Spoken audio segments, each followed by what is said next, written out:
राज्यसभा देगा, ठीक है, कितने वर्ष के लिए? 1 साल के लिए। और विशेष बहुमत द्वारा पारित। 248 में क्या था? अवशिष्ट सूची नहीं, अवशिष्ट शक्ति, ठीक है, ठीक। अवशिष्ट तक पहुंच गए ना, हो गया काम।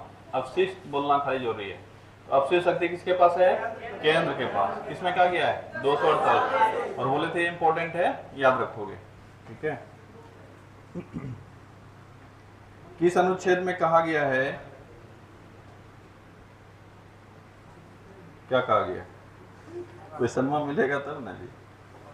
किस अनुच्छेद में कहा गया है कि उच्च न्यायालय का जो न्यायाधीश होगा उनका रिटायरमेंट सुप्रीम कोर्ट के न्यायाधीश के समतुल्य होगा?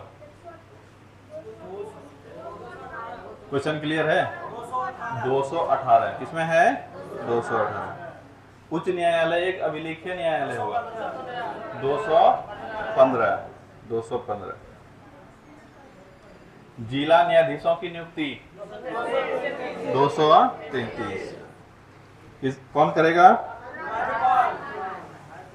हाई कोर्ट रीट जारी किस अनुच्छेद के साथ? और सुप्रीम कोर्ट? देखो ये सब जितना पूछ रहे हैं ना, ये सब अति इंपॉर्टेंट है। सब भूल जाओ कोई दिक्कत नहीं है, लेकिन ये याद रखोगे। बजट की चर्चा एक केंद्र का। अच्छा, अब जैसे ये बोला अभी कि केंद्र का 112, हम अगर कुछ भी नहीं बोले राज्य और केंद्र, तो हमेशा आंसर क्या होगा? केंद्र का, ठीक है। जब कोई क्लियरिटी ना मिले तो जो सुपर है हम उसको लेंगे।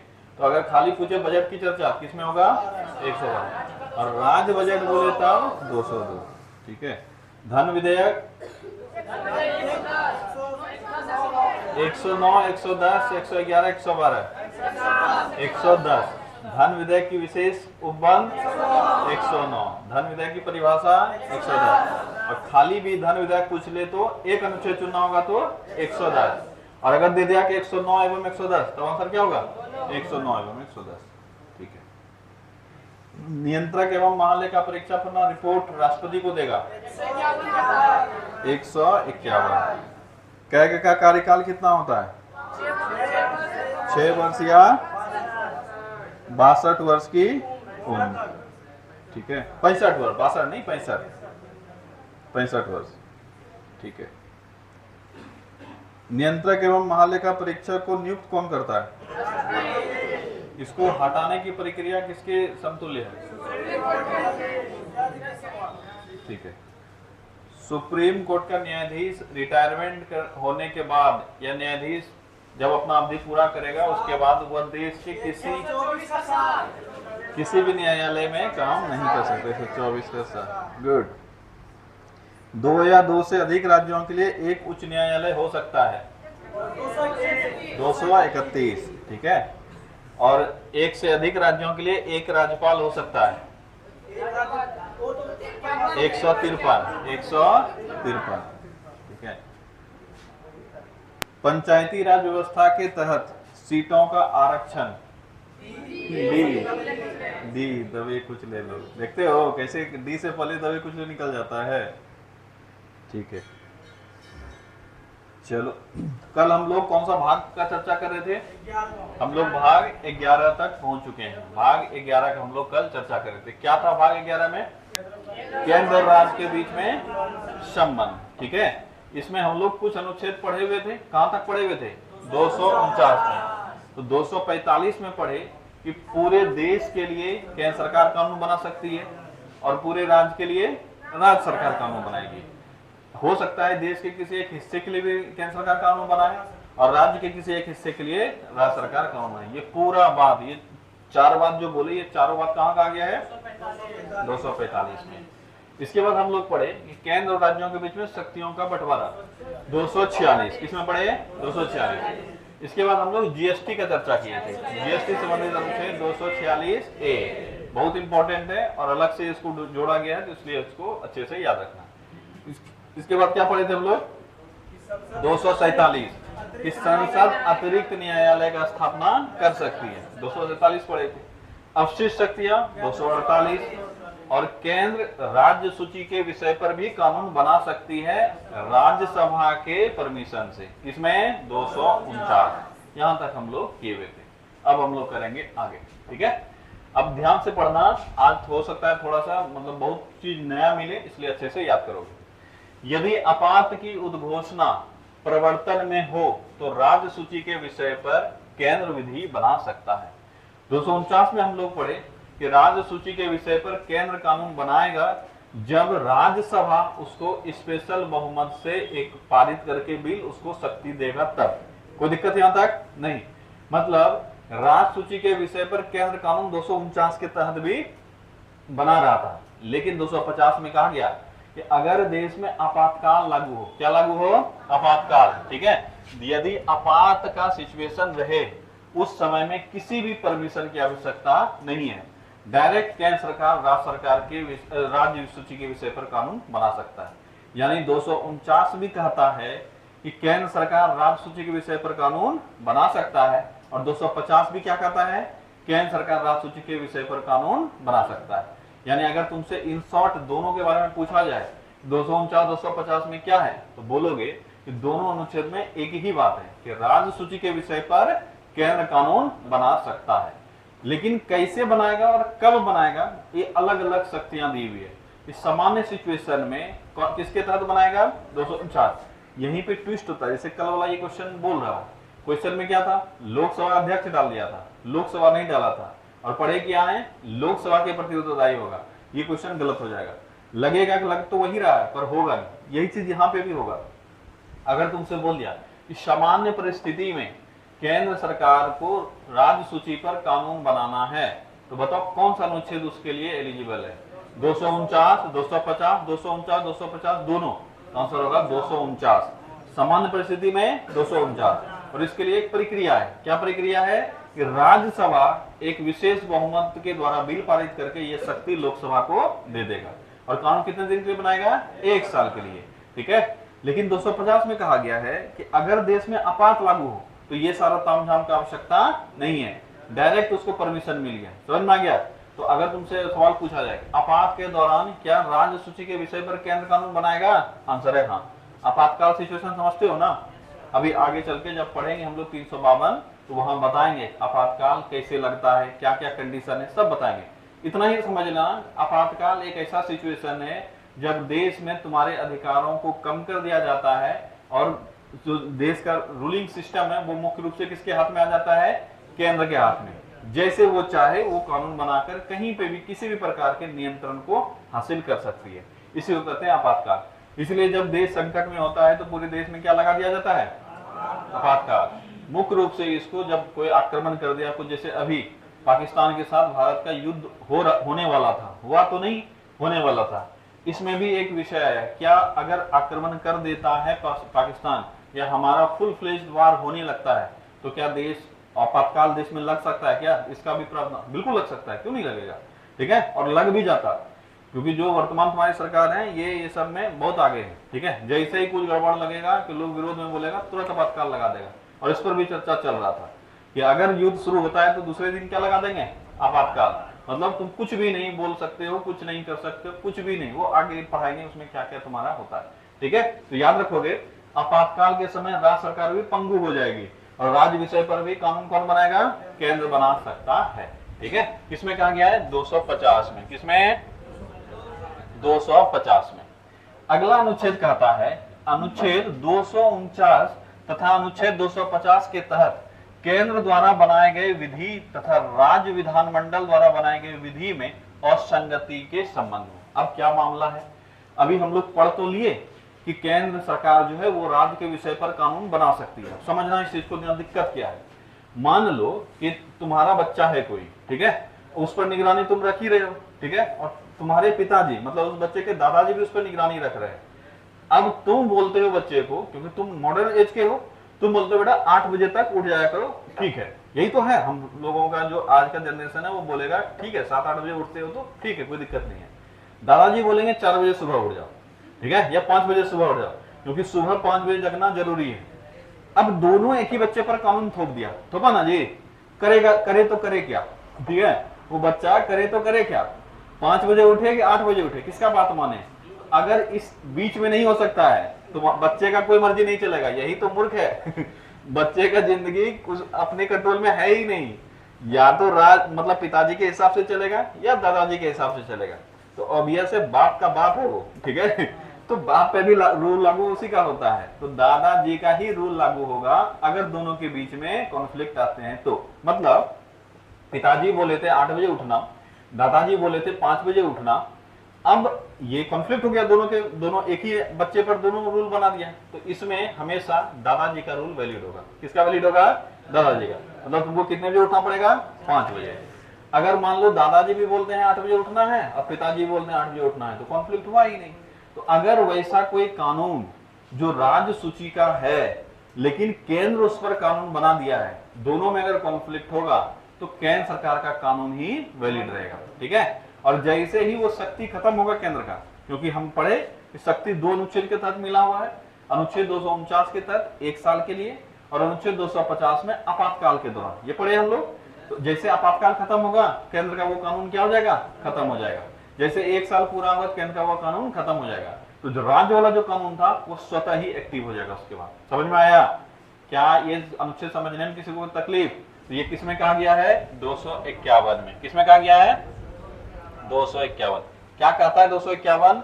कि अनुच्छेद 249 250 में बनाए गए कानून के बीच में अगर कॉन्फ्लिक्ट होता है, अगर मतभेद होता है, असंगति होता है, तो हमेशा केंद्र का कानून ही लागू रहेगा, ठीक है। याद रखोगे। कब तक लागू रहेगा? जब तक केंद्र के पास शक्ति है। ऐसा नहीं हमेशा हमेशा के लिए। केंद्र के पास जब तक शक्ति है लागू करने का तभी तक करेगा। 2 सिचुएशन देख लिया, अगर राज्यसभा शक्ति दिया है तो 1 वर्ष के लिए, और अगर आपातकाल है तो जब तक आपातकाल रहेगा तब तक। कोई दिक्कत समझने में? यहां तक 250 251 समझ में आ गया। अब अगला जो है ये है खुद के पैर पर कुल्हाड़ी मारना, ठीक है। क्या कहता है कि संसद 2 या 2 से अधिक राज्यों के लिए सहमति से कानून बना सकती है।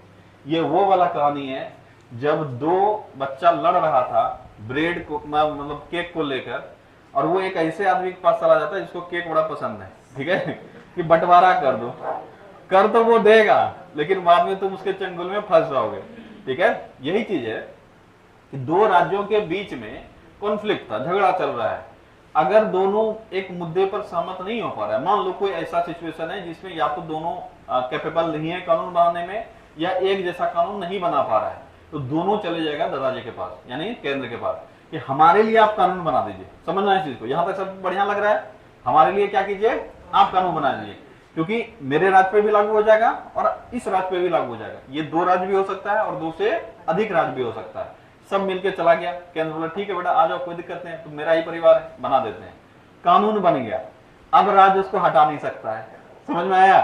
राज्य को तब तक वो कानून लागू करवा के रखना पड़ेगा जब तक केंद्र उसको नहीं हटाता है। मतलब पहले तो गया तुम अपनी मर्जी से, लेकिन ये वही वाला डायलॉग हो गया, आने के रास्ते तो हैं पर जाने के रास्ते नहीं है। यहाँ लोग आते हैं अपनी मर्जी से पर जाते हैं मेरी मर्जी से। समझ में आया? तो केंद्र वही कहता है 252 में। किसमें? 252 में एक डायलॉग याद रखना, यहाँ लोग आते हैं अपनी मर्जी से पर जाते हैं मेरी मर्जी से। तो यहां से ये सेट कर जाएगा कि 2 या 2 से अधिक राज्य अगर चाहे तो आपसी सहमति से केंद्र से अपने लिए कानून बनवा सकता है, ठीक है। कि हमारे लिए कौन कानून बना दीजिए? केंद्र से बोलेगा हमारे लिए कानून बना दीजिए।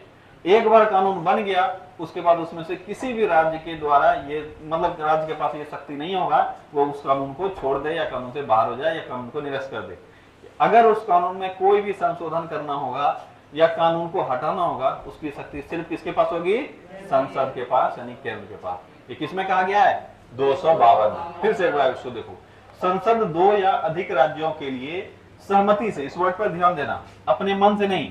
ऐसा नहीं कि केंद्र जब तब बनाते रहेगा, केंद्र को बनाने की शक्ति दी हुई है 249 250 में, लेकिन वो सिचुएशनल है, ठीक है। कि अगर राष्ट्र हित में हो तो राज्यसभा के परमिशन से बनाएगा या आपातकाल लागू है तो बनाएगा, सामान्य स्थिति में नहीं बनाएगा। लेकिन सामान्य स्थिति में राज्य अपने सहमति से बनवा सकता है। वही कहा गया है कि संसद 2 या अधिक राज्यों के लिए सहमति से कानून बनाएगा। किसके सहमति से? राज्य के सहमति से, ठीक है।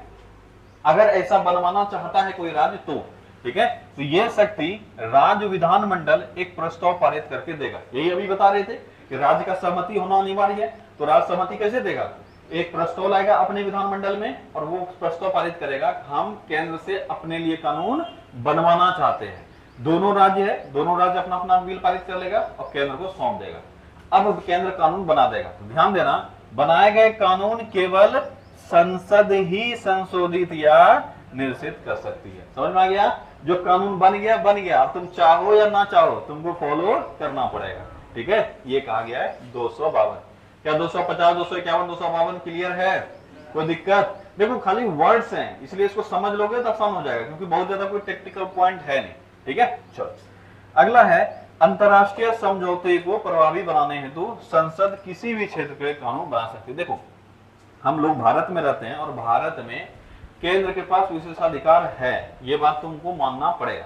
ठीक है, इसीलिए तो हम लोग कहते हुए हैं कि हम लोग संघात्मक हैं कि एकात्मक हैं पता ही नहीं चलता है, हम लोग संघीय एकात्मक व्यवस्था में हैं। ठीक है, मतलब कहने के लिए तो अलग अलग रहते हैं पर अलग अलग है नहीं। वैसा ही है कि केंद्र और राज्य के पास अलग अलग शक्तियां हैं। केंद्र अपने लिए कानून बनाएगा, राज्य अपने लिए कानून बनाएगा, पर राज्य पूरे केंद्र के लिए तो कभी कानून नहीं बना पाएगा, लेकिन केंद्र किसी ना किसी तरीके से राज्य को अपने अंदर कहीं ना कहीं घसीटते रहेगा। 2 अनुच्छेद स्पेशल ले लिया, फिर एक और ले लिया, एक और अनुच्छेद कहता है 253 कि अगर अंतरराष्ट्रीय समझौते को प्रभावी बनाने के लिए या अंतरराष्ट्रीय संबंध को प्रगाढ़ करने के लिए या अंतरराष्ट्रीय समझौते को प्रभावी बनाने के लिए, तीनों चीज देख लेना, अंतरराष्ट्रीय संबंध, समझौता या वैसा कोई सिचुएशन आ जाए जहां पे इंटरनेशनल मैटर हो, ऐसे केस में राज्य का कानून मतलब राज्य के विषय पर केंद्र कानून बना सकता है। किस अनुच्छेद के तहत? 253 के तहत। किसके तहत? 253। तो इसको फिर से एक बार ध्यान दो, इस पर क्या कहा गया है? अंतरराष्ट्रीय समझौते को, इसमें समझौता दे दिए, सब चीज आ गया, अंतरराष्ट्रीय समझौता, शांति या और कोई अगर प्रॉब्लम हो, अंतरराष्ट्रीय स्तर पर समान स्थिति बनाए रखने के लिए यानी अंतरराष्ट्रीय समझौते को प्रभावी बनाने के लिए संसद किसी भी क्षेत्र के लिए कानून बना सकती है। ये तो देने वाला एक एग्जांपल दिए, कोई भी ऐसा कानून जो इंटरनेशनल रिलेशन हमारा बेहतर कर सके या एक समान स्थिति को बना कर रखे, उसके लिए किसी भी क्षेत्र के लिए कोई कानून सरकार बना सकती है। अगला है, संसद द्वारा बनाए गए कानून तथा राज्य के द्वारा बनाए गए कानून में असंगति। फिर से एक और आ गया, पहले जो संगति पड़े हुए, ध्यान देना कंफ्यूजन हो जाएगा, पहले जो संगति पड़े हुए हैं ये सिर्फ 251 में ये सिर्फ 249 और 250 का बात करता है, लेकिन अब समान स्थिति में बता रहे हैं, समान स्थिति में ऐसा कोई कानून, क्योंकि बहुत सारा ऐसा कानून है जो दोनों बनाता है, केंद्र सरकार भी बनाती है और राज्य सरकार भी बनाती है। ठीक है, अगर किसी भी फील्ड में कहीं पर भी दोनों का कानून में कॉन्फ्लिक्ट होता है, मतलब एक विषय पर 2 आदमी कानून बना दिया और दोनों में संगति आता है, तो हमेशा किसका कानून लागू होगा? केंद्र का। किसका लागू होगा? केंद्र का। और वहां राज्य का कानून शून्य हो जाएगा। क्या हो जाएगा? शून्य। ठीक है, किसमें कहा गया ये? 254 में। ठीक है, 254। चलो इसको फिर से रिपीट करते हैं। 250, 51, 52, 53 और 54। 250 में क्या कहता था? आपात के सिचुएशन में राज्य के विषय पर कौन कानून बनाएगा? केंद्र। 251 क्या कहता है कि 249 और 50 में जो केंद्र कानून बनाया है, अगर उसी विषय पर राज्य भी कानून बनाया है तो कानून प्रभावी किसका होगा? केंद्र का। तब तक जब तक केंद्र के पास ये शक्ति है। जैसे ही केंद्र का शक्ति खत्म होगा, राज्य वाला कानून अपने आप लागू हो जाएगा। ठीक है, ये कहा गया 251।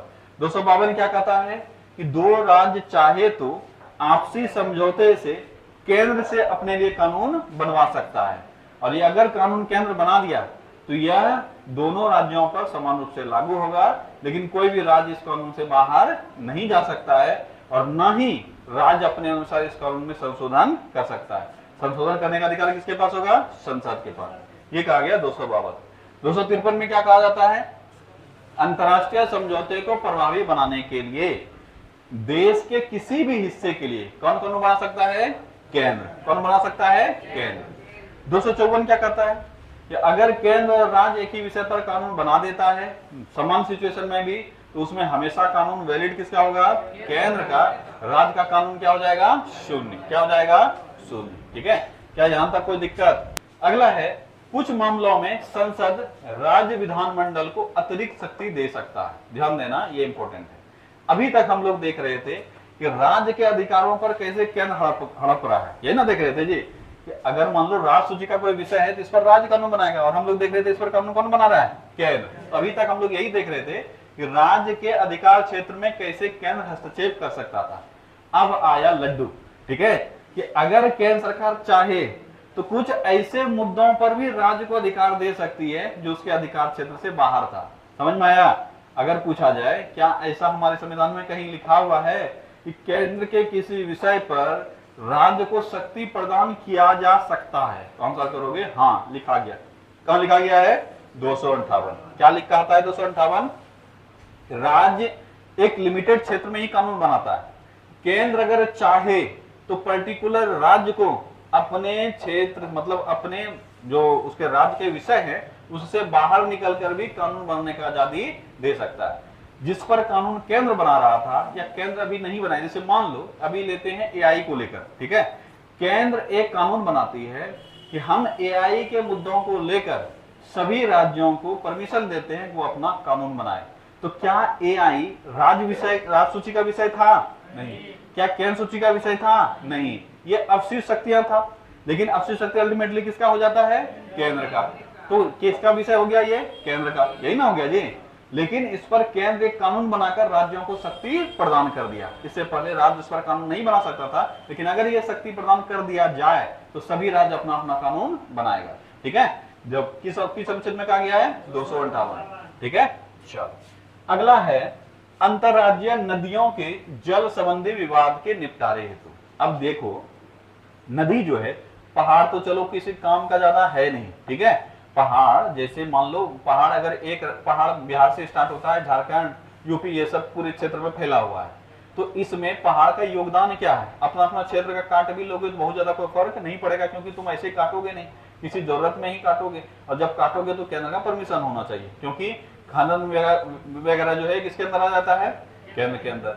अब अगर कोई नदी है, नदी में का बड़ा समस्या है, वो नदी पानी लेके जाती है एक राज्य से दूसरे राज्य, पानी बोलोगे हम अपने राज्य में ना सीमा बना रहे हैं दूसरों को पानी ही नहीं देंगे, ये बड़ा समस्या है। नदी को लेकर काफी समस्याएं होती है, क्योंकि एक राज्य में नदी हो इसकी आवश्यकता नहीं है, एक से अधिक राज्य में जाएगी। वो जैसे भी भारत पाकिस्तान के साथ कर रहा है, ठीक है। भारत बोलेगा हम डैम बना है, आज हम बंद कर देंगे, कल खोल देंगे, ठीक है। ये जब इच्छा होगा तब हम बंद करेंगे, तब खोलेंगे। अब बेचारा लोटा लेके बैठा हुआ है, खोलेगा तो पानी लेंगे, और लोटा लेके बैठा हुआ था, खोल दिया, पूरा टंकी पानी गिर गया एक लोटा भराने के चक्कर में यहाँ तक पानी, बचा ले बाबू बचा ले ठीक है। यही राज्य भी कर सकता है, ठीक है। इसीलिए बोला गया कि ऐसे कॉन्फ्लिक्ट को दूर करने के लिए एक स्पेशल अनुच्छेद होगा, जो कि 62 में आएगा। कौन सा आएगा? 262, ठीक है। क्या कहता है कि अंतरराज्यीय नदियों के जल संबंधी विवाद के निपटारे के लिए प्रावधान। अगर दो राज्यों के बीच में किसी नदी हम एक कीवर्ड यूज किए, नदी, घाटी, जो भी इस तरह का चीज होगा जो कि पानी से संबंधित है, ये सारी चीज इसमें आ जाएंगे। अगर इसको लेकर विवाद होती है तो उसके पास दो चांस हो सकते थे, या तो वो न्यायालय में चले जाए, ठीक है, सुप्रीम कोर्ट में चले जाए, या नहीं तो संसद के पास ऐसी कोई शक्तियां दे दी जाए ताकि वो निपटारा कर ले। न्यायालय में जाने के बाद मामला फंस जाता है, इसीलिए कहा गया कि पहले हम संसद को ऐसा शक्ति देते हैं कि वह किसी कानून के द्वारा, क्योंकि एक दो मामला तो होगा नहीं, क्योंकि अगर भारत में बड़े राज्यों को देखोगे तो लगभग 80% बड़ी नदियां जो है वो एक राज्य से अधिक राज्यों में गुजरती है, और उसी का तो जरूरत है। छोटा मोटा नदी का उतना कोई जरूरत नहीं होता है। बड़ी नदियों में पानी आता है, मान लो कोई हिमालय नदी आ रही है, स्वच्छ पानी है, उसका पानी हम बहुत चीजों के लिए इस्तेमाल करते हैं, तो उसी का मामला है। इसीलिए कह दिया गया कि इसको न्यायालय में लेके नहीं जाना है। पहला क्या कहा गया? न्यायालय में लेके नहीं जाना है। शुरुआती में संसद को हम अधिकार देते हैं, ये हमारा जो संविधान है संसद को अधिकार देता है, आप ऐसे नदियों के लिए जो कि एक राज्य से अधिक राज्यों में गुजरती है, उसके लिए कुछ कानून बना दीजिए, ताकि दो राज्यों के बीच में जो विवाद है वो क्या हो जाए? दूर हो जाए। और अगर फिर भी विवाद हो रहा है तो आप किसी प्राधिकरण को नियुक्त कीजिए, मतलब कोई एक ऐसा व्यवस्था बना दीजिए ताकि वह इसको देख ले। उससे भी नहीं हो पाएगा तब ये न्यायालय में जाएगा, यानी समान सिचुएशन में इसको न्यायालय में मत जाने दीजिए। यही कहा गया है 262 में। फिर से देखो एक बार, अंतरराज्यीय नदियों के जल संबंधी विवाद के निपटारे के लिए प्रावधान।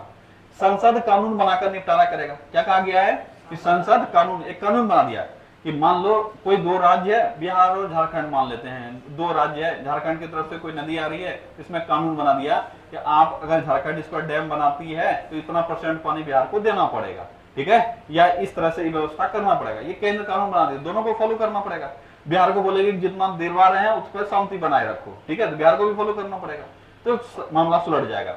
अगर ऐसा नहीं है तो क्या करेगा, न्यायाधिकरण कानून बनाएगा या न्यायाधिकरण बनाकर, मतलब कोई एक यूनिट बना देगा जो कि इस मामले को देखेगा, क्योंकि ये जितना आसान सुनने में लग रहा है इतना आसान होता नहीं है। कावेरी जल विवाद अभी भी चल रहा है, ठीक है, तमिलनाडु और कर्नाटक के बीच में। किसके बीच में? तमिलनाडु और कर्नाटक के बीच में कावेरी जल विवाद बड़ा फेमस है, एग्जाम में भी पूछा जाता है, स्टेट में कहीं ना कहीं आ गया होगा। कावेरी जल विवाद किन दो राज्यों के बीच में? तमिलनाडु और कर्नाटक के बीच में अभी भी चल रहा है। आज का नहीं, बहुत पुराना समस्या है और अभी भी चल रहा है। तो अगर ऐसी कोई समस्या है तो एक न्यायाधिकरण भी बना देंगे जो कि इस मामले को देखेगा, निपटाए, ताकि न्यायालय तक न जाना पड़े। यानी पूरी तरह से संविधान ये व्यवस्था किया है कि अगर ऐसा मुद्दा है तो इसको संसद किसी न किसी तरीके से सुलझा ले, न्यायालय तक मामला ना पहुंचे। हर रोज हम बोलते हैं 2-4 का, इसको याद रखना अनिवार्य है। वैसे ही अभी तक जितना पढ़ा उसमें से ये है अनिवार्य। क्या है इसमें? अंतरराज्यीय परिषद, इतना सा याद रखोगे। क्या है इसमें? अंतरराज्यीय परिषद। अंतरराज्यीय परिषद डायरेक्ट सवाल तुमसे पूछा जाएगा कि अंतरराज्यीय परिषद का गठन किस अनुच्छेद के तहत किया जाता है? किस अनुच्छेद के तहत? 263। एकदम रट जाओ, अंतरराज्यीय परिषद का गठन 263। इसी को सब बच्चा रटा हुआ रहता है और यही गलती करता है अंतरराज्यीय नदी में, ठीक है, क्योंकि अब तुम तो समझे हुए हो तो तुमको पता है दोनों में अंतर। जो बच्चा नहीं समझा हुआ है वो तो सिर्फ इतना ही पढ़ता है ना, अंतरराज्यीय परिषद 263, अंतरराज्यीय परिषद 263। अब एग्जाम में आ गया अंतरराज्यीय नदी, साला ये क्या है? परिषद तक तो पढ़े थे, अंतरराज्य तक तो मैच कर रहा है, मार देते हैं भाई। तो अंतरराज्यीय नदी 262, अंतरराज्यीय नदी 262, अंतरराज्यीय परिषद 263, अंतरराज्यीय परिषद 263। अंतरराज्यीय परिषद का गठन क्यों किया जाता है? अगर केंद्र और राज्य के बीच में कोई समस्या है, के लिए एक गठन किया गया एक परिषद का, जिसका नाम पड़ा अंतरराज्यीय परिषद। कहीं पर भी कोई मामला होगा, केंद्र और राज्य के बीच में अगर विवाद होता है तो सबसे पहले वो मामला कहां जाएगा? अंतरराज्यीय परिषद, ठीक है। इसमें केंद्र और राज्य के बीच में जो मामला होगा उसको सुलझाया जाएगा, ठीक है। कौन सा अनुच्छेद है? 263। ये है कि तुम्हारे नोट्स में नहीं है ना? ठीक है, चलो अब अगला है। अच्छा खत्म हो गया 263, यही तक ना था भाग 11। भाग 11 कहां तक था? कहां से शुरू हुआ था भाग 11?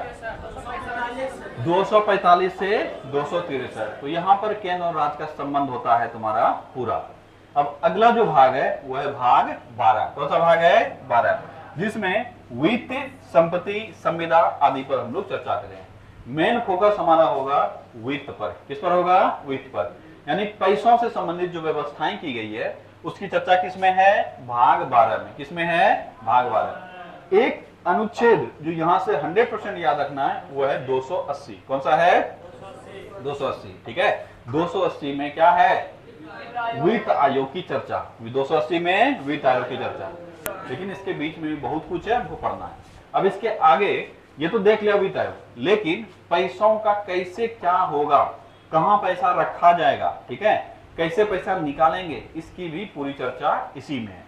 सरकार के पास 3 प्रकार के फंड होते हैं। कितने प्रकार के? 3 प्रकार के। फंड मतलब निधि, निधि मतलब जो पैसा जहां रखते हैं, यही समझ लो। निधि मतलब क्या होता है? पैसा जहां रखा, बोलता ना कि फलाने फंड से पैसा आया है, मतलब कहीं पैसा रखा हुआ था वहीं से पैसा आया है, जिसे को हम लोग फंड बोलते हैं, ठीक है। क्या क्या होता है वो फंड? पहला है संचित निधि। क्या है? संचित निधि। दूसरा है लोक लेखा निधि। क्या है? लोक लेखा निधि। और तीसरा है आकस्मिक निधि। क्या है? आकस्मिक निधि। इन सब चीजों की भी चर्चा कहां की गई है? यहीं पर। तो 280 तो याद रखोगे, लेकिन ये तीनों भी याद रखना जरूरी है। कौन कौन सा निधि? संचित निधि, लोक लेखा निधि, आकस्मिक निधि। डायरेक्ट सवाल आएगा, अभी अनुच्छेद नहीं पढ़ा है, डायरेक्ट सवाल तुमसे आएगा, सरकार के पास कितनी निधियां है? कितनी है? 3, संचित, लोक लेखा, आकस्मिक निधि, ठीक है। जिसमें से सरकार सामान्य रूप से अपने खर्चे कहां से करती है? संचित निधि से। कहां से करती है? संचित निधि। इमरजेंसी सिचुएशन में अगर कोई ऐसा सिचुएशन आ जाए जहां के लिए पैसा अभी फिलहाल है नहीं या निकालने में समय लगेगा, लेकिन पैसों की तुरंत आवश्यकता है, आकस्मिक निधि। क्या बोलते हैं इसको? आकस्मिक निधि। क्या मोटा मोटा ये समझ में आया? अब ये सब भी कहां वर्णित है? भाग 12 में। कहां वर्णित है? भाग 12 में। अब ये पहले क्यों बता रहे हैं, क्योंकि ये इस पर ध्यान देना है, वित्त पर, और इससे सवाल डायरेक्ट आएगा। अभी रिसेंटली किसी एग्जाम में पूछ लिया कि बताओ आकस्मिक निधि का चर्चा किस भाग में है, बच्चा आधा बच्चा तो प्रांत यही त्याग देगा, क्योंकि भाग याद करना ही बहुत बड़ी बात है। इसलिए हम पहले ही सब चीज बता दिए कि भाग 12 में हम लोग वित्त पर ज्यादा फोकस करेंगे, ठीक है। इसके बाद एक क्वेश्चन आता है कि हमारे पास संपत्ति का अधिकार है कि नहीं है, है कि नहीं है, नहीं है। तो अधिकार तो है पर मौलिक अधिकार नहीं है। संपत्ति का अधिकार कानूनी अधिकार है। अभी तुम्हारे पास जो संपत्ति है इसका कानूनी अधिकार तुम्हारे पास है, ये तुम्हारा मौलिक अधिकार नहीं है, ठीक है। कानूनी और मौलिक अधिकार में अंतर समझाएंगे जब बताएंगे क्या क्या होता है। अभी सिर्फ इतना याद रखना, जो कानून रूप से तुमको अधिकार मिला हुआ है कानून के जरिए, वो कानूनी अधिकार हो गया। लेकिन जन्म लेने के बाद ही, तुम्हारा भारतीय नागरिक होने के बाद जो तुमको अपने आप अधिकार मिल जाता है उसको क्या बोलेंगे, मौलिक अधिकार, ठीक है। फिलहाल हम लोग अभी चर्चा करेंगे संपत्ति के अधिकार पे। तो संपत्ति के अधिकार को मौलिक अधिकार से हटाकर कहां रखा गया था, कहां रखा गया था, 300 के क में। कहां रखा गया था, 300 के क में। और 300 के क के तहत ही वो हमारा कानूनी अधिकार है। ये भी किस भाग में आएगा, भाग 12 में, ठीक है। यानी भाग 12 का अगर हम चर्चा करेंगे अनुच्छेद में से, तो 264 से लेकर 370 कहां था, हाँ? अच्छा 370 नहीं, 370 कहां से आ गया, 300 का क यानी ए, ठीक है। 370 तो जम्मू कश्मीर है, ठीक है। हमको भी लगा कुछ गड़बड़ लिख दिए हम, ठीक है। कहां से कहां तक आएगा, 264 से लेकर 300 ए या 300 को तक। कहां तक जाएगा, 264 से लेकर 300 ए। और ये आखिरी 300 ए जो है, इसी में हम लोगों को क्या दिया गया है, संपत्ति का कानूनी अधिकार, ठीक है। इतना दूर तक हमको याद रखना है। ये सारे मामला किसमें है, भाग 12 में। किसमें है, भाग 12। किसमें है, भाग 12। तो भाग 12 किसका चर्चा करता है, वित्त, संपत्ति, संविदा आदि का। संविदा जानते हो, कॉन्ट्रैक्ट वगैरह जो रूल रेगुलेशन है उसके लिए सवाल इस सबसे नहीं पूछा जाता है, लेकिन ये दोनों अच्छे से याद रखना। क्या बढ़े आगे, चलो अब देखते हैं। पहला है, कोई भी कर कानून के अधिकार के बिना लगाया या एकत्र नहीं किया जा सकता। बड़ा एक स्ट्रिक्ट कानून है हमारे संविधान में कि ऐसा नहीं है कि राज्य के पास अधिकार दिया हुआ है या केंद्र के पास अधिकार दिया है तो मुंह उठा के बोलेगा ठीक है कल से हमको फलाना टैक्स दे देना, ऐसा संभव नहीं है। कोई भी टैक्स वसूलना चाहती है सरकार, इसको इसके लिए एक कानून बनाना होगा पहले, और उसी कानून के तहत ही टैक्स वसूला जाएगा, उसी नियम से वसूला जाएगा जो कानून कहता है। समझ में आ गया। ऐसा नहीं कि कोई भी मुंह उठा के बोलेगा कि ये टैक्स हम देना है आप लोगों को और कल से ये टैक्स दे दीजिए। वो टैक्स लेने के लिए सरकार को क्या करना पड़ेगा, कानून बनाना पड़ेगा। अब कानून बनाने के लिए तुम जानते हो लोकसभा राज्यसभा से गुजरना पड़ेगा, यहाँ अगर राज्य में देखोगे तो विधानसभा विधान परिषद से गुजरना पड़ेगा, ठीक है। तो कानून के जरिए ही टैक्स लिया जा सकता है, इसके अलावा किसी अन्य मेथड से टैक्स। यही चीज राज्य सरकार और केंद्र सरकार के पास भी अधिकार है कि जितने सोर्स हैं सरकार के पास, सोर्स क्या क्या है, तुमसे टैक्स लेती है सरकार, लेती है ना टैक्स, मतलब तुमसे टैक्स लेना, भीख मांगना, ठीक है। अब पाकिस्तान जैसा देश के लिए भीख इस्तेमाल करते हैं, हम लोग उसके लिए लोन इस्तेमाल करते हैं, बात वही है, ठीक है। किसी से उधार लेना, लोन लेना, ये सारे चीजें सरकार का धन इकट्ठा करने का स्रोत है। क्या है, सरकार का धन इकट्ठा करने का स्रोत। इन सारे स्रोतों से ही बाद में सरकार खर्च निकालती है अपना। तो जितना सरकार के पास मुख्य रूप से पैसा इकट्ठा करने का स्रोत है, इन सभी स्रोत का पैसा जहां रखेंगे, अब लेके कहीं तो सरकार रख रही है, तो कहां रख रही है, सरकार का वो गुल्लक है, उसी गुल्लक को क्या कहेंगे, संचित निधि। क्या कहेंगे, आया समझ में, संचित निधि क्या है, सरकार के पास जो पैसों का आने का स्रोत है। क्या क्या है, देखो कहां लिखा है, क्या क्या है, देखो सरकार के द्वारा प्राप्त सभी राजस्व, राजस्व मतलब टैक्स वगैरह सर आ गया, ठीक है। राजकोष बिल, उधार, ऋण एक्सेट्रा। ये राजकोष बिल क्या है, अभी डिटेल पढ़ाएंगे तो वहां इसका और चर्चा करेंगे, क्योंकि अभी सबसे सवाल ज्यादा पूछा जाता है। राजकोष बिल का मतलब हो गया ट्रेजरी बिल। क्या होता है, ट्रेजरी बिल। आरबीआई से सरकार लोन ले लेती है, ठीक है, पैसा ले ली कम समय के लिए, हम दीजिए ना, जैसे तुम लेते हो दोस्त से, मौसम कर दो ना जी, दे देंगे, ठीक है। तो वैसे ही कम समय के लिए सरकार आरबीआई से पैसे लेते रहती है, इसी को हम लोग ट्रेजरी बिल कहते हैं। क्या कहते हैं, ट्रेजरी बिल, ठीक है। कि सरकार कम अवधि के लिए, इसका अवधि अलग अलग है, सब बताएंगे, अभी यहाँ डिस्कस करेंगे, फिर इसी पर अधर जाएंगे। तो सरकार जब पैसे लेती है आरबीआई से, उसी को क्या कहेंगे, ट्रेजरी बिल। क्या कहेंगे, ट्रेजरी बिल। तो मुख्य अगर स्रोत पूछा जाए इन सभी में से तो क्या हो जाएगा? राजस्व यानी टैक्स। उसके बाद राजकोष बिल, उधार, ऋण जो हम लोग IMF से, वर्ल्ड बैंक से या किसी अन्य देश से जो लोन लेते हैं वो सब, यही सब है संचित निधि का मुख्य स्रोत। इसमें पैसा जमा किए, उसके बाद सरकार के सारे खर्चे कहां से चलते हैं? संचित निधि से। कहां से चलते हैं? संचित निधि। ठीक है। अगर कोई ऐसा स्रोत जो इसमें वर्णित नहीं है या इतना बड़ा कोई स्रोत जिसका वर्णन हम लोग संचित निधि में नहीं किए हैं, उसके बाद जो पैसा आएगा वो हम लोग रखेंगे लोक लेखा निधि में। किसमें लिखेंगे? लोक लेखा निधि। इसको अंग्रेजी में बोलते हैं पब्लिक अकाउंट्स फंड। क्या बोलते हैं? Public accounts fund. क्या बोलते हैं? पब्लिक अकाउंट्स फंड, लोक लेखा निधि। इसमें क्या आता है? ये एक तरह का सार्वजनिक फंड है। ठीक है। ये वो सभी सार्वजनिक धन जमा किया जाता है जो संचित निधि में वर्णित नहीं है, जिसमें PF अकाउंट हो गया, बचत बैंक खाता, बैंक में जो डाकघर का बचत खाता जो है वो सब सारे बैंक का आ गया, बीमा वगैरह कराते हो, पैसा जमा करते हो, सरकार को तो जाता है सारा पैसा। ये सब पैसा का कोई भी क्या बोल सकते हो उसको, निकालने के लिए कोई भी बिल वगैरह का आवश्यकता नहीं होता है। तो क्या ये सब यहाँ पैसा जाएगा संचित निधि में? नहीं जाएगा। ये जितने भी एक्स्ट्रा बताए, क्या क्या बताए? PF, बचत बैंक जमा, सेविंग बैंक अकाउंट। जैसे हम मान लो अभी अपने अकाउंट में 20 रुपए रखे हुए हैं, तो ये 20 रुपए अकाउंट में तुम्हारा लिखा हुआ है, सिर्फ वो 20 रुपए कहीं रखा हुआ है क्या? नहीं। ये पैसा सरकार यूज कर लेती है, कोई दिक्कत नहीं है, जब तुम मांगोगे तो दे देगा। ठीक है। अब मान लो यहाँ अगर रख देती तो अगर सरकार यूज कर ली तो फिर से इससे पैसा निकाल के तुमको देने के लिए बिल लाना पड़ता, पहले खर्चा करने के लिए भी बिल लाना पड़ा।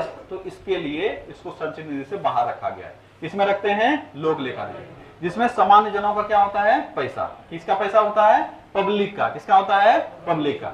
अब इसको लेकर तुम जितना सोच सकते हो, समान रूप से एक दो एग्जांपल दे दिए। बोलेगा बीमा कराए, बीमा कराए, तुम बीमा में पैसा देते हो ना। जैसे मान लो हम अपना हेल्थ इंश्योरेंस कराए 2 अरब का, अब अगर 2 अरब का हम करवाए हुए हैं तो हम तो उसका इंस्टॉलमेंट भर रहे हैं ना। कहां जा रहा है पैसा? सरकार तो ले रही है ना, सरकार तो इस्तेमाल कर रही है। कहां जमा हो रहा है मेरा? लोक लेखा निधि में। PF अकाउंट में पैसा जमा करते हो, कहां जमा होता है? लोक लेखा निधि में। क्या समझ में आ गया? लोक लेखा निधि में वो सारे पैसे जाते हैं जो संचित निधि में नहीं जाते हैं। जो मुख्य स्रोत है, एक फिक्स स्रोत है, उसको हम संचित निधि में रखते हैं। उसके तहत क्या क्या आता है? राजस्व, ट्रेजरी बिल, सरकार के द्वारा लिए गए उधार, ये मुख्य रूप से आता है। इसके अलावे जितने पैसा है सब कहां जाएंगे? लोक लेखा निधि। क्या ये दोनों अकाउंट समझ में आ गया? आया कि नहीं आया? अगर किसी को ये दोनों अकाउंट समझ में नहीं आया तो पूछ लो, अभी हमसे सवाल पूछो, नहीं तो हम पूछेंगे। किसी को ऐसा समस्या जो ये दोनों समझ में नहीं आया हो तो कौन सा अकाउंट में क्या पैसा रख रहे हैं कुछ तो समझ में नहीं आया, बोलो।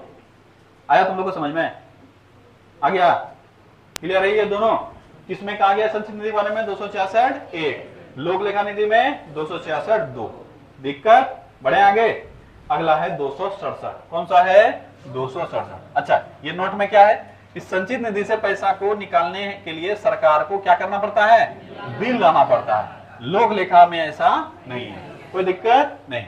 सैलरी तथा अन्य सरकारी खर्च किससे आता है? संचित निधि से, क्योंकि ये सब फिक्स खर्चा है ना। सरकारी जितना भी तुम्हारा खर्च है वो सारे खर्च कहां से आते हैं? संचित निधि से। कहां से आते हैं? संचित निधि से। चलो अब अगला आओ 267। क्या है 267 में? आकस्मिक निधि। इसको बोलते हैं कंटीजेंसी फंड। क्या बोलते हैं? Contingency fund. ठीक है। समान रूप से इसको हम लोग इमरजेंसी फंड भी बोल देते हैं, लेकिन इमरजेंसी नाम नहीं होता। क्या होता है? कंटीजेंसी फंड, आकस्मिक निधि। ये ऐसा सिचुएशन में इससे पैसा निकाला जाता है जब हमको पैसों की तुरंत आवश्यकता हो और तुरंत हम अपना पैसा नहीं निकाल सकते हैं संचित निधि से, क्योंकि संचित निधि से निकालने के लिए क्या करना पड़ेगा? क्या करना पड़ेगा? बिल लाना पड़ेगा। अचानक अभी तुमको 2 करोड़ का जरूरत पड़ गया, 2 लाख का जरूरत पड़ गया, मान लो बाढ़ आ गया, कुछ आ गया, तो हमको तुरंत पैसा चाहिए और तुरंत पैसा निकाल सकते हैं प्रेसिडेंट। कौन निकाल सकते हैं? प्रेसिडेंट। और यही तुरंत पैसा के लिए एक बनाया गया फंड, इसको बोलते हैं आकस्मिक निधि। क्या बोलते हैं? आकस्मिक निधि। इसमें एक मतलब इमरजेंसी फंड बना के रख दिए कि पैसा तुम्हारे पास, सरकार के पास रहे ना रहे, ये अकाउंट खाली है, ये खाली, हमको कोई मतलब नहीं उससे। एक फंड बना के रख दिया आकस्मिक निधि। इसमें एक पर्टिकुलर अमाउंट होता है, ये सरकार तय करती है कि कितना पैसा होगा। अभी हमारे देश का जो आकस्मिक फंड है वो है 500 करोड़ का। कितने का है? 500 करोड़। मतलब उसमें 500 करोड़ हमेशा पड़ा रहेगा। ठीक है। अगर मान लो कहीं पर आपदा वाला सिचुएशन आ गया या कहीं ऐसा सिचुएशन आ गया जहां पे इमीडिएट पैसों की आवश्यकता है, तो प्रेसिडेंट अपने साइन से तुरंत पैसा उससे निकाल देंगे। किससे निकाल देंगे? आकस्मिक निधि से। ठीक है। तो याद रखोगे, आकस्मिक निधि से पैसा कौन निकालेगा? प्रेसिडेंट। कौन निकालेगा? प्रेसिडेंट। जब भी कोई ऐसा जरूरत हो जो अप्रत्याशित हो। अप्रत्याशित समझते हो ना, जिसका अनुमान पहले से नहीं है। जैसे मान लो हमको कोई खर्चा करना है, सुबह 7 बजे तुम आते हो यहाँ, तो आने के लिए मान लो कोई ऑटो से आते हो तो 5 रुपए ऑटो में लगेगा, ये पता है तुमको, ठीक है। लेकिन ऑटो एक्सीडेंट हो गया, तुम्हारे साथ कुछ दुर्घटना घट गया, मान लो हाथ में चोट लग गया, कुछ हो गया, अभी डॉक्टर के पास लेके जाए, क्या ये कुछ सोच के रखा हुआ है क्या? सोच, ये खर्चा डेली खर्चा है नहीं है। इस समय के लिए तुम अपने पास रखते हो, हम लोग भी रखते हैं घर में, सब कोई पैसा रखता है। पैसा से पूछना, मम्मी से पूछना, तो 2-4 हजार बचा के रखती हुई, कहा कोई जरूरत पड़ जाए कभी, ठीक है। यही कोई जरूरत पड़ जाए कभी, सरकार भी रखती है, उसको क्या कहते हैं? आकस्मिक निधि, ठीक है। आकस्मिक निधि का कंट्रोल किसके पास होता है? प्रेसिडेंट के पास। जब कोई अप्रत्याशित व्यय आ जाए तब इसको पूरा करने के लिए इसका इस्तेमाल करते हैं। तो आकस्मिक निधि भी दो है, एक होता है केंद्र आकस्मिक निधि और एक होता है राज्य आकस्मिक निधि। केंद्र आकस्मिक निधि की चर्चा 267(1) में की गई है और राज्य आकस्मिक निधि की चर्चा 167(2) में की गई है। यहां से डायरेक्ट सवाल पूछ लिया है कि राज्य आकस्मिक निधि की चर्चा कहां की गई है? कहां की गई है? 267(2). सेम चीज उसमें भी है। केंद्र में जैसे कंट्रोल किसके पास होगा? राष्ट्रपति के पास। तो राज्य में कंट्रोल किसके पास होगा? राज्यपाल के पास, ठीक है। केंद्र और राज्य में अलग अलग यही होता है कि केंद्र का आकस्मिक फंड में कितना पैसा रखाएगा ये संसद तय करती है। कौन तय करता है? संसद। और राज्य में कितना पैसा रखाएगा ये कौन तय करता है? राज्य विधानमंडल। कौन तय करेगा? राज्य विधानमंडल। अब समझना इस चीज को, क्या केंद्र में जैसे बताए 500 करोड़, तो क्या सभी राज्यों में ये 500 करोड़ होगा? नहीं, सब राज्य अपना अपना तय करेगा। कुछ राज्य तो इससे कई गुना अधिक है, ठीक है। बिहार में कितना है? लिखा है, पिछला बार बताया होंगे ना तुम लोगों को, 8,732 करोड़। सोचो कि बिहार के आकस्मिक निधि में 8,732 करोड़ है और केंद्र सरकार का कितना है? 500 करोड़, ठीक है। इसको बढ़ाने के लिए प्रपोजल आने वाला है, 2020 के बाद से ही पेंडिंग है, ठीक है। आएगा, इसको बढ़ाया जाएगा, ठीक है। 5,000 से इसको बढ़ाकर शायद 30,000 करोड़ करने का इसका रखा गया है, ये किया जाएगा। लेकिन अभी है नहीं, अभी हमारे आकस्मिक निधि में कितने पैसे हैं? 500 करोड़। लेकिन राज्य में कई ऐसे राज्य हैं जहां पे इससे कई गुना ज्यादा है। देखो बिहार में, बिहार के, क्योंकि बिहार आपदाग्रस्त हमेशा होते रहता है, तो बिहार के आकस्मिक निधि में कितने पैसे हैं? 8,732 करोड़ रुपए हैं। तो बिहार अपना आकस्मिक निधि किसके तहत? 267(2) के तहत बनाया है और केंद्र किसके तहत? 267(1) के तहत। केंद्र में पैसा कौन डालेगा? संसद। राज्य में पैसा कौन डालेगा? राज्य विधानमंडल। कहां से पैसा आएगा? तो पैसा निकलेगा संचित निधि से। तो याद रखोगे, इस निधि में पैसे केंद्र या राज्य सरकार किससे डालता है? संचित निधि से डालता है। कितना पैसा रहेगा इस अकाउंट में तय कौन करेगा? संसद या राज्य विधानमंडल। क्या ये दोनों चीज समझ में आया? बहुत इंपॉर्टेंट है, ये याद रखोगे। 266 और 267 दोनों से सवाल एग्जाम में आता है। तो आज मुख्य रूप से जो पहला राउंड में तुमको 100% याद करना है वो है 263, 266, 267, ठीक है। ये पूरा चीज याद होनी चाहिए तुमको। क्या पूरा समझ में आया? बोलो, बढ़ जाए आगे। एक बार रिपीट कर देते हैं, उसके बाद छोड़ देंगे। आपात की उद्घोषणा के समय राज्य सूची के विषय पर केंद्र कानून बनाएगा। 250। अगर केंद्र 249 और 250 के तहत केंद्र राज्य सूची पर कानून बनाती है तो राज्य का कानून वैलिड होगा कि केंद्र का कानून वैलिड होगा? केंद्र। किस अनुच्छेद के तहत? 251 के तहत। 251 के तहत किस अनुच्छेद में कहा गया है कि संसद 2 या 2 से अधिक राज्यों के लिए कानून बना सकती है उनके समर्थन से? 252। क्या राज्य इस कानून को निरस्त कर सकती है? क्या नहीं कर सकती है। बना दिया संसद तो निरस्त भी कौन करेगा? संसद। संशोधन भी कौन करेगा? संसद, ठीक है। किस अनुच्छेद में कहा गया है कि अंतर्राष्ट्रीय समझौते को प्रभावी बनाने के लिए केंद्र सरकार देश के किसी हिस्से के लिए कानून बना सकती है? किसमें कहा गया है? 253। किस अनुच्छेद में कहा गया है कि संसद द्वारा बनाए गए कानून और राज्य द्वारा बनाए गए कानून में अगर कॉन्फ्लिक्ट होता है तो राज्य का कानून शून्य घोषित हो जाएगा? किसमें? 254। किसमें? 254। किस अनुच्छेद में कहा गया है कि कुछ मामले में संसद राज्य को विशेषाधिकार दे सकते हैं कि आप वैसे मामले में कानून बनाइए जो आपके हित, मतलब जो आपके अंदर नहीं आता था, यानी अपने क्षेत्र से बाहर निकलकर भी आप कानून बना सकते हैं, राज्य सूची विषय से बाहर निकलकर। ये संसद अधिकार देगी राज्य को। किस अनुच्छेद में? 258। 2 राज्यों के बीच में नदी को लेकर विवाद है, इसको निपटाने के लिए संसद कानून बनाएगी। किसमें कहा गया है? 262। अंतरराज्य परिषद का गठन 263। ठीक है। उसके बाद भाग 12 कहां से कहां तक? 264 से लेकर 301। किस अनुच्छेद में कहा गया है कि टैक्स सिर्फ कानूनी तरीके से ही लिया जा सकता है, इसके अलावा किसी तरीके से नहीं? 265 में। किसमें कहा गया है? 265। कितने प्रकार की निधियां हैं, फंड है सरकार के पास? 3। क्या क्या नाम है? संचित निधि, लोक लेखा निधि, आकस्मिक निधि। जिसमें से संचित निधि की चर्चा किसमें है? 266(1). लोक लेखा निधि की चर्चा 266(2). संचित निधि में पैसा कहां से आता है? टैक्स, ट्रेजरी बिल, लोन या उधार। ठीक है, ये सब मुख्य रूप से हो गया। इससे पैसा निकालेगा कौन? तो राज्य संचित निधि से राज्य निकालेगा और केंद्र संचित निधि से केंद्र सरकार। ठीक है, किसके जरिए? बिल के जरिए। बिना बिल का इससे नहीं निकल सकता है पैसा। ठीक है। लोक लेखा निधि कौन सी निधि है? वैसा स्रोत जो संचित निधि में वर्णित नहीं है, वो सारे स्रोत किसके हैं? लोक लेखा निधि के। मुख्य रूप से एग्जाम्पल अगर देखेंगे तो भारत में पब्लिक का पैसा जो है, इसको अपने समझने के लिए इसको हम लोग इस्तेमाल करेंगे। नाम है इसका पब्लिक अकाउंट्स फंड। तो भारत में पब्लिक के जो पैसे हैं, पब्लिक के पैसे कौन कौन होते हैं? तुम्हारे बैंक में रखे गए पैसे, डाकघर में रखे गए पैसे, किसी स्कीम में इन्वेस्ट किए गए पैसे, इन्वेस्ट जहां कर रहे हो स्कीम में इन्वेस्ट किए गए पैसे। ठीक है, बीमा करवाया गया पैसा। ठीक है, पीएफ अकाउंट में रखा गया पैसा। ये सारे, अभी जैसे मान लो कोई भी और इसमें एग्जांपल दे दे जो तुमको लगे कि ये पब्लिक का पैसा है, वो सारे किसमें आ जाएंगे? लोक लेखा निधि में।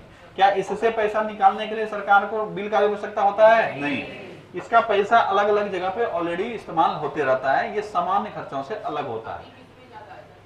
क्या क्या बोल रहा है? तुम ही बताओ किसमें ज्यादा हो सकता है?